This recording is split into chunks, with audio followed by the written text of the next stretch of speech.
Ryan Reynolds here for, I guess, my 100th Mint commercial.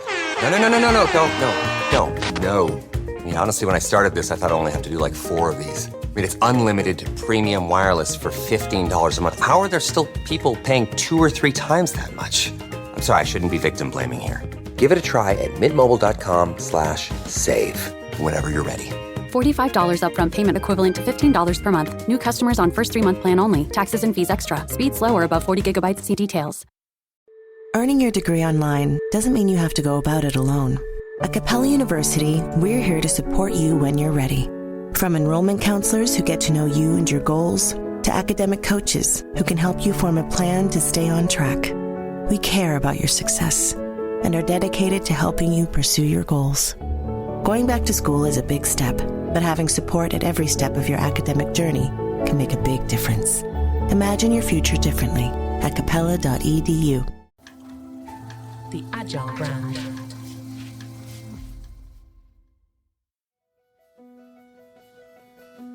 Welcome to Season 6 of the Agile brand, where we discuss marketing technology and customer experience trends, insights, and ideas with enterprise and technology platform leaders.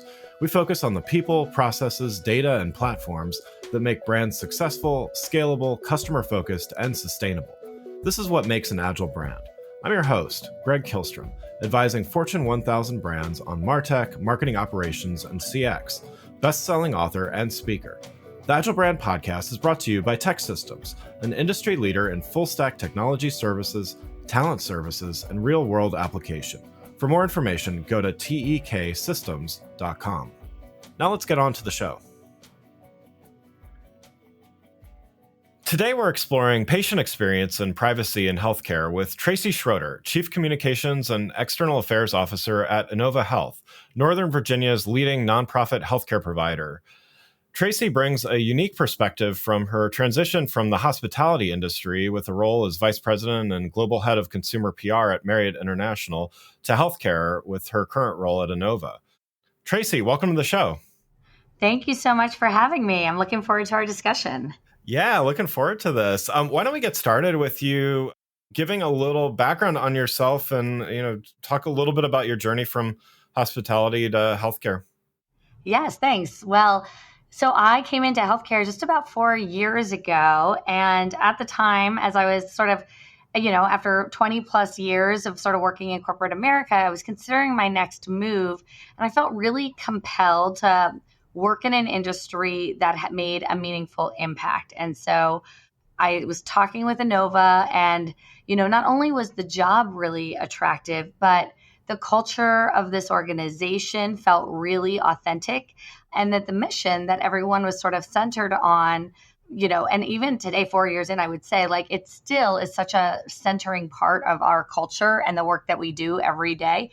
And then it was just the opportunity to impact lives in a positive way that really attracted me to this role and this industry. And our CEO, even as recently as, in the last week, the CrowdStrike incident and so forth, he makes a point of saying every single person, no matter if they're at the bedside or behind the desk, impacts our delivery of healthcare. And so you're part of the patient experience, you're part of delivering healthcare. And that really resonated with me that, we all have a role to play, and that all working together is really important to make sure that we can deliver the best care possible. So, beyond sort of that, there are so many similarities between healthcare and hospitality. But obviously, at their core, both are about taking care of people, but healthcare does it when people are at their most vulnerable. Hospitality, in some ways, seeks to take care of them when they're working, traveling, vacation. They're living their life. They're spending time with family, friends, colleagues. Both are important. Both have a role to play, and both have the opportunity to impact well-being in a positive way. And, in both instances, really gratifying spaces to work in. Yeah, great. Yeah, no, and I love that how you framed the CEO talking about everyone's role really impacting that patient experience. I think that's such a powerful thing when leaders emphasize that. I know there's that classic story of the janitor at NASA that, described his job as, helping people, helping put people on the moon and stuff like that. I think it goes all ways, right? It's everybody has some kind of line of sight to that end customer. So I think that's really powerful. It's 100% true. We had an incident just that underscored that just recently, where we even say like, someone who, like the janitor or the security guard that, might be working in one of our emergency departments, they're observing patients. They may see when a patient is in distress. And so, they have their primary job to do, but they have a real opportunity to impact patient care as well. Yeah, absolutely.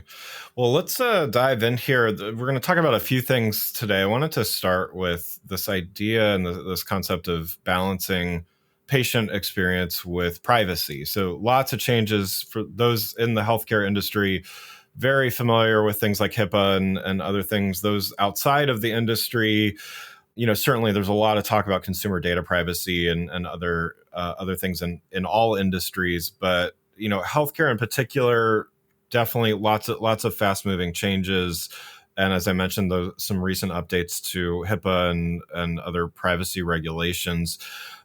From your perspective, how should a healthcare system not only ensure compliance? I mean, compliance obviously is mandatory, but how do you balance this compliance with privacy while still creating a great patient experience, which takes knowing a lot about your patients? So, how do you balance the two? Yes, it's a great question. And I mean, and you kind of hit the nail on the head. Like information data is key to providing a quality healthcare experience. And at its core, HIPAA is about protecting that patient data to ensure it's shared only with the people who need it to deliver that healthcare. And if we merge the two, the sharing and the protection of that information, that's part of our calculus in every single patient interaction. So if that, HIPAA and other privacy regulations, if that's our baseline, then there are many things that we can do to positively affect patient experience and use that vast amount of information at our disposal. So when it comes to data, we want our patients to be able to access their patient portal, for example. They can review their medical history. They can make appointments. They can get a prescription refill, pay a bill. That, we need that information, but they need that information too, so they can be their best advocate. And, it allows them to really take control and be proactive when it comes to managing their health. For us, it also means we can deliver a more individualized patient experience. So, for example, we can remind them when they have an appointment coming up or it's time for their annual flu shot. And again, the more that we can deliver that one-to-one level care, that personalization, the more seamless we can make their overall experience. Yeah. And I mean, this is, as you've said already, and as many know firsthand, this can be very critical things that need to be communicated. And so, yeah, it's that balance of, just making sure that people have that access and yet protecting what needs to be protected. And, part of that too is there have been a lot of data breaches and all those kinds of things in various industries. They certainly make headlines and stuff. And so I think consumers are a bit, let's say, jaded about some of this stuff. And so, with your background in, from a communications perspective, it's like a brand needs to reassure their customers that they are, respecting they're respecting privacy and are good stewards of their customers' data or their patients' data.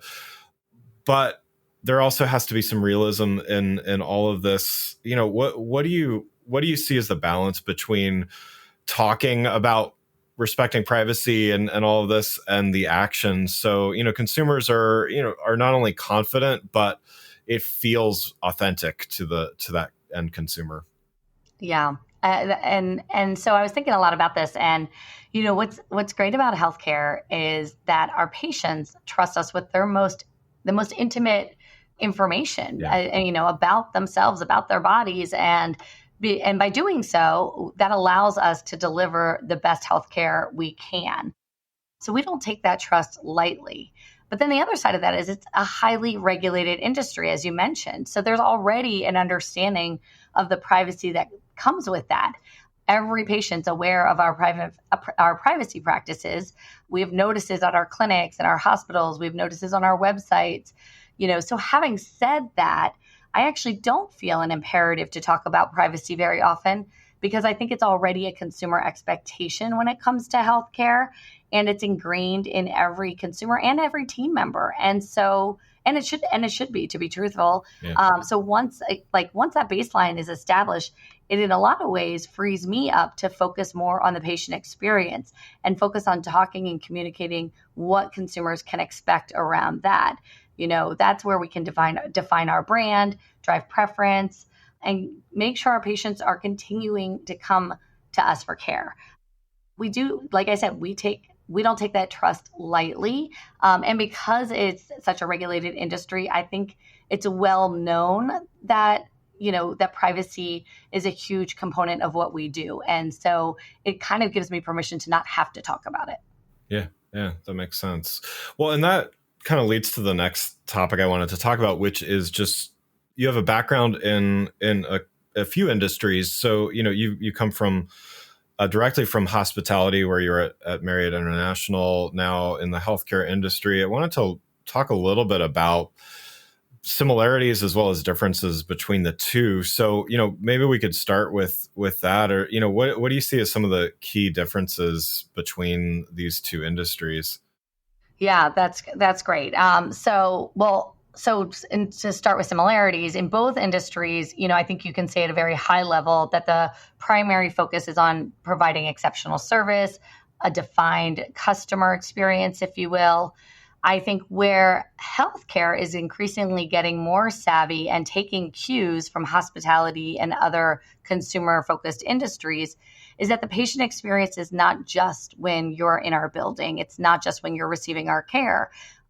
I think healthcare was sort of a little bit slower to realize that and to recognize that the patient experience is when you're navigating our website, you're making an appointment.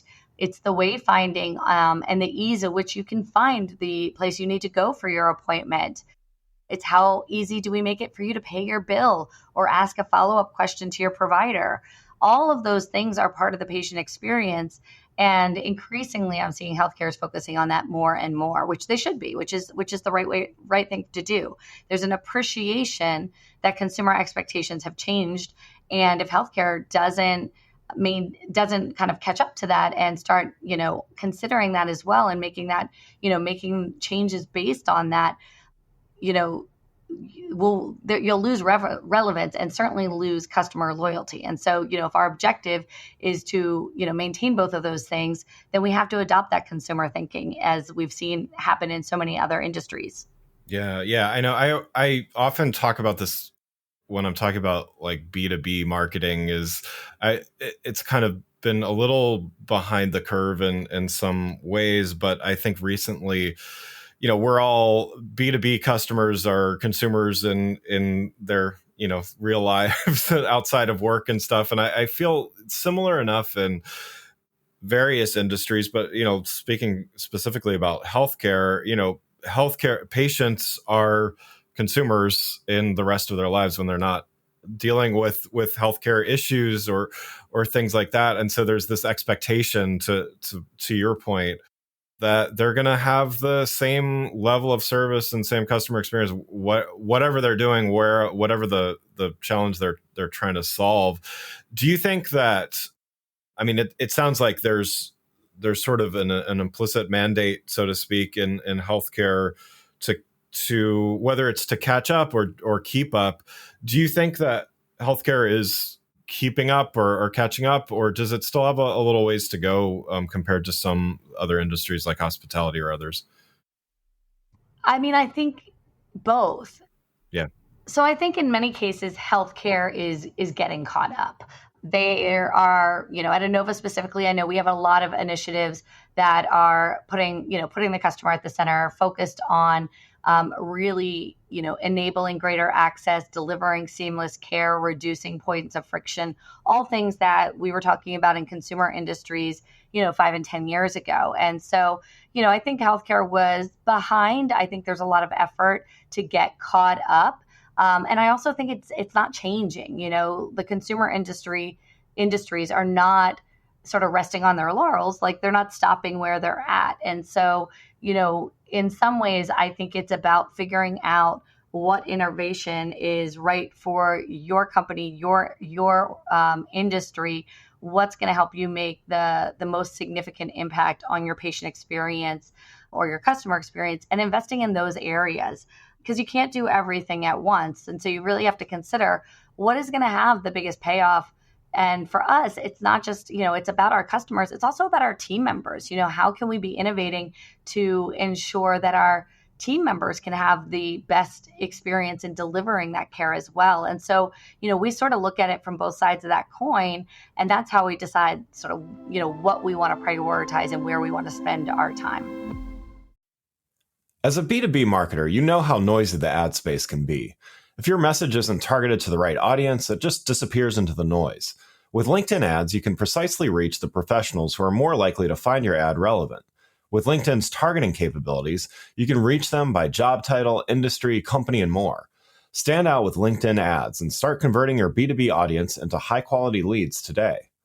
LinkedIn ads allows you to build the right relationships, drive results, and reach your customers in a respectful environment. You'll have direct access to and build relationships with decision makers, 1 billion members, 130 million decision makers, and 10 million C-level executives. You'll be able to drive results with targeting and measurement tools built specifically for B2B. In technology, LinkedIn generated 2 to 5 times higher return on ad spend than other social media platforms. You'll work with a partner who respects the B2B world you operate in. 79% of B2B content marketers said LinkedIn produces the best results for paid media. And I know from firsthand experience, LinkedIn is where I go to learn about the latest happenings in my industry, network with peers, and share my own insights. It's been a critical component of how I stay informed to make better decisions. Start converting your B2B audience into high-quality leads today. We'll even give you a $100 credit on your next campaign. Go to linkedin.com/agile to claim your credit. That's linkedin.com/agile. Terms and conditions apply. LinkedIn, the place to be, to be. Ready to launch a career and future you can be proud of? Welcome to Merrill, where an industry-leading advisor training program will help you get licensed. And with lead gen support from Bank of America's vast customer base, you'll get the referrals you need to establish your own practice. It's time to see your career charge forward with Merrill. Apply now at careers.bankofamerica.com.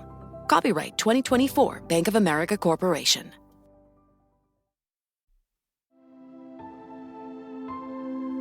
How has your experience in hospitality or other industries as well influenced how you think about healthcare?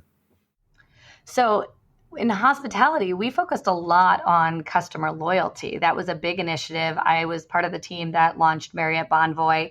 And so with that, it was understanding what motivates or necessitates a need for someone to travel and intercepting that at key moments in order to drive consideration, preference, and ultimately more stays. We looked to, part of that loyalty proposition was, rewarding that behavior as well. And so loyalty members get benefits. So things like free Wi-Fi at a basic level, and then more attractive benefits.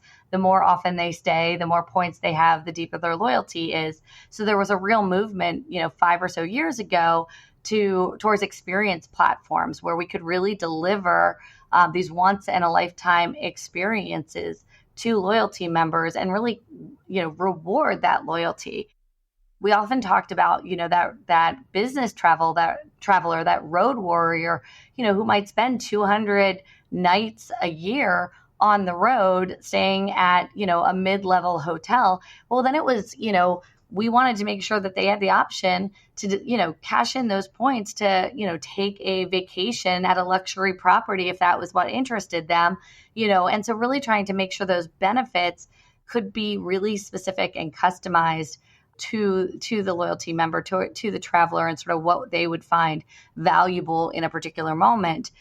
that is not something we can duplicate in healthcare exactly, but I think we can take some key learnings from that.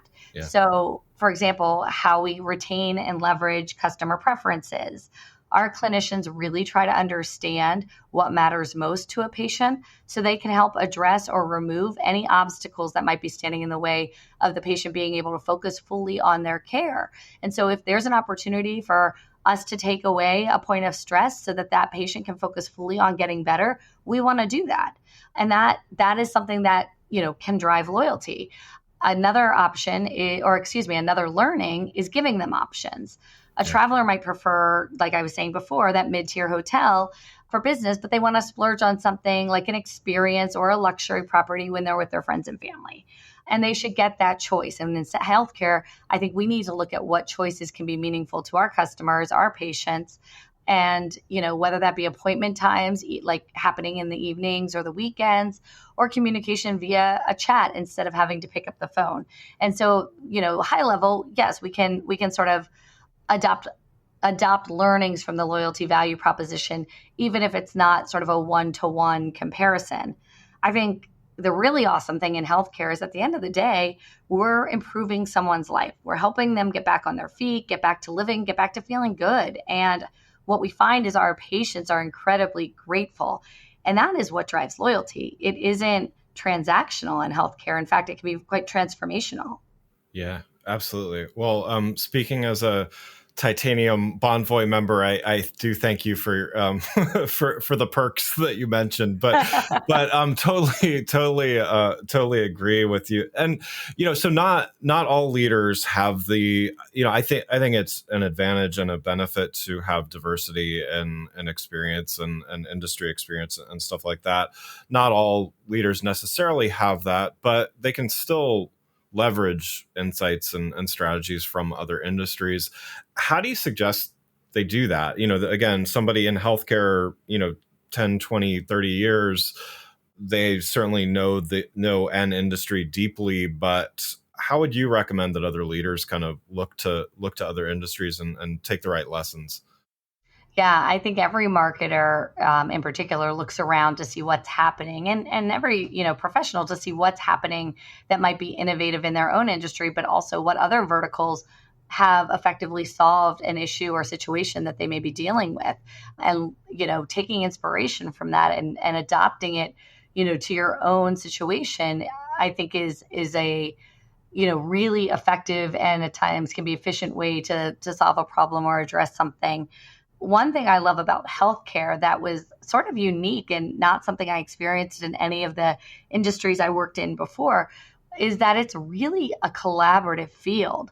For everyone's trying to deliver exceptional care. So if someone's doing something and they're in a different market, not a direct competitor, there's a real openness to sharing the playbook.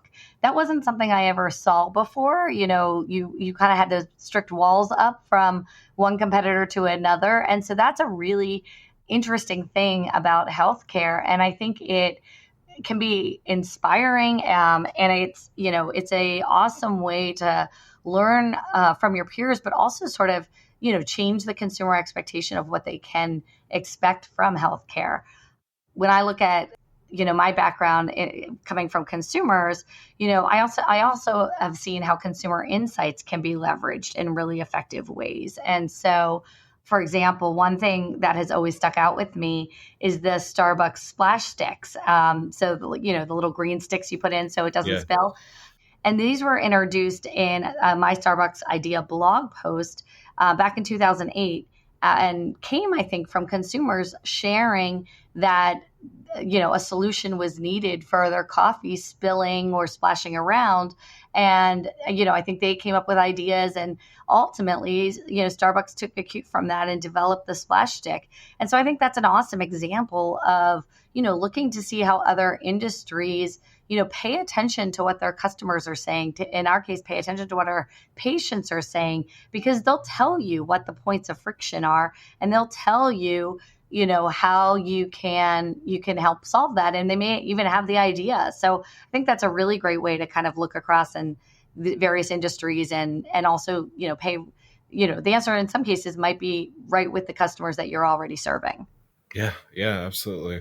Well, as we wrap up here, wanted to ask you one last question. As far as looking ahead and, trends that you're seeing, certainly there's a lot to look at in other industries as well. But, what trends are you seeing emerging in healthcare and healthcare communication and marketing that could impact how an organization like Inova engages with your patients?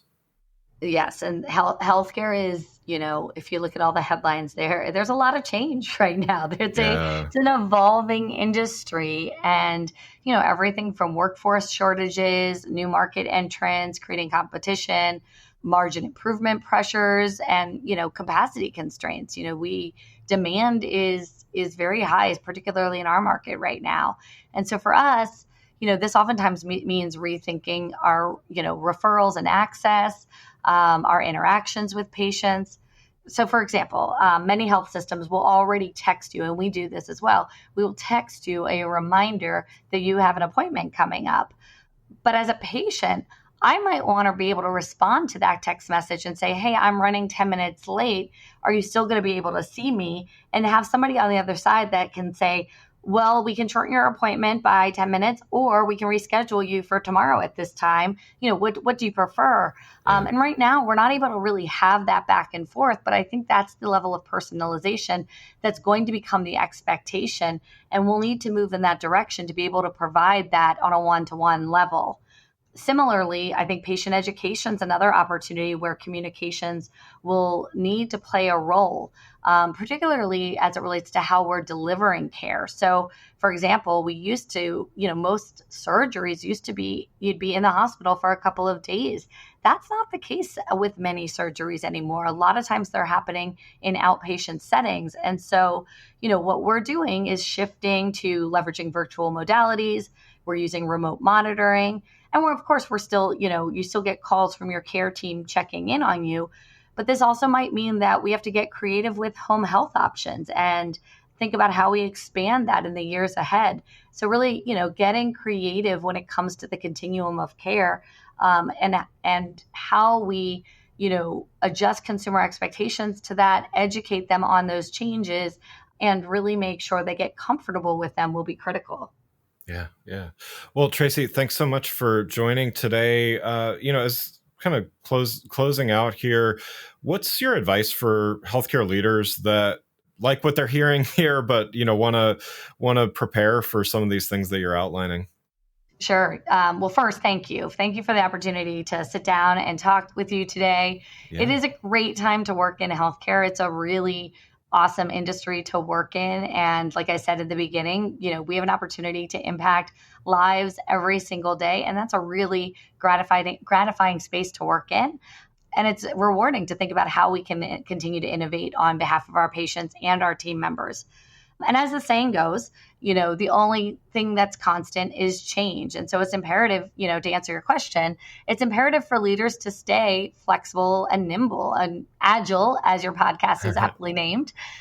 Change management is, I think, a discipline that we need more than ever before, because the rate and degree of change can be intimidating and overwhelming for not only our patients, but our team members as well. So, I think one way we get through that is by being very clear on our mission. For us, that's providing world-class healthcare to every person in every community we have the privilege to serve. And so as long as we continue to center our change on better enabling us to reach that mission, then I think that's going to help us be successful. Yeah, that's wonderful. And you do get bonus points for mentioning Agile in your answer. So thank you. Awesome. Well, again, I'd like to thank Tracey Schroeder, Chief Communications and External Affairs Officer at Inova, for joining us today. You can learn more about Tracey and Inova by following the links in the show notes. Thanks again for listening to the Agile Brand, brought to you by Tech Systems. If you enjoyed the show, please take a minute to subscribe and leave us a rating so that others can find the show more easily. You can access more episodes of the show at www.gregkihlstrom.com. That's GregKihlstrom.com.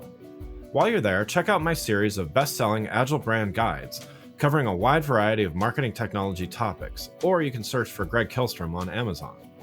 The Agile Brand is produced by Missing Link, a Latina-owned, strategy-driven, creatively fueled production co-op. From ideation to creation, they craft human connections through intelligent, engaging, and informative content. Until next time, stay agile. The Agile brand.